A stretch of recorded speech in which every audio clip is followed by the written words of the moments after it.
ಇವತ್ತು ಮುಂಜಾನೆ ನಾ ಗಿಚ್ಚಂದ್ರೆ ರೆಡಿಯಾಗಿ ನಾವು ಹೊಂಟೀನಿ ರೀ ವಾಡಿಗೆ. ಯಾಕಪ್ಪ ಅಂತಂದ್ರೆ ನಮ್ಮ ದೋಸ್ತ್ ಮನೆ ಒಪ್ಲಿಂಗಿತ್ತು ಅದಕ್ಕೆ ಹೊಂಟೀನಿ ರೀ ನಾವು ವಾಡಿಗೆ ಹೋಗಿದ್ದ ಮೊದಲು ಸೂರ್ಯ ಹಾಕೊಂಡಿದ್ರೆ ಸೂರ್ಯ ನಮಸ್ತೆ ಹೇಳಿದೆ.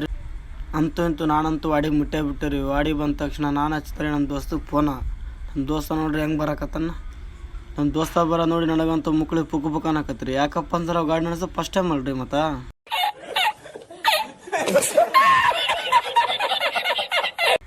ನಮ್ಮ ದೋಸ್ತ ಗಾಡಿ ನಡೆಸಿ ನೋಡಿ ಬೀಜ ಅಂತೂ ಬಾಯಿ ಬಂದೇ ಬಿಡ್ತೀರಿ. ಅಂತೂ ಇಂತೂ ಮನೆಗಂತೂ ಮುಟ್ಟೇ ಬಿಡ್ತೀವಿ. ಮುಟ್ಟ ತಕ್ಷಣ ನಾವು ಮಾಡಿದ್ರೆ ಊಟ. ಯಾಕಪ್ಪ ಅಂದ್ರೆ ಊಟಕ್ಕೆ ಇಚ್ಚಾಗೈತ್ರಿ. ಊಟ ಮಾಡಿ ನಾವು ಸಿದ್ದನಾಗ ಕುಂತು ಬಿಟ್ಟಿವ್ರಿ. ನಾವು ಮಾಡೋದು ನೋಡಿಕೇಸಿ ನಮ್ಮ ದೋಸ್ತ ಮಾಡಕತ್ತ ನೋಡ್ರಿ ಲಾಗ್ ಹೆಂಗೆ ಮಾಡ್ತಾ ನೋಡಿಕೇಸಿ ಕಮೆಂಟ್ ಮಾಡಿರಿ. ನಮ್ಮ ದೋಸ್ತ ಅಂತ ನನ್ನ ಪೋನೆ ಅವ್ನು ಹುಡುಗಿ ಅನ್ಕೊಂಡ್ಕೇಸಿ ನನ್ನ ಫೋನಿಗೆ ಕಣ್ಕೇಸಿ ಹೊಡ್ಲಾತ ನೋಡ್ರಿ. ಏನು ಮಾಡ್ಬೇಕ್ರಿ ನಾವು? कौन है ये लोग? कहाँ से आते हैं? ಇವತ್ತಿಗೆ ಇಷ್ಟ ಲಾಗ್ ಸಾಕ್ರಿ. ಮತ್ತೆ ಸಿಗಮ್ರಿ ಮುಂದಿನ ಲಾಗ್ದಾಗ.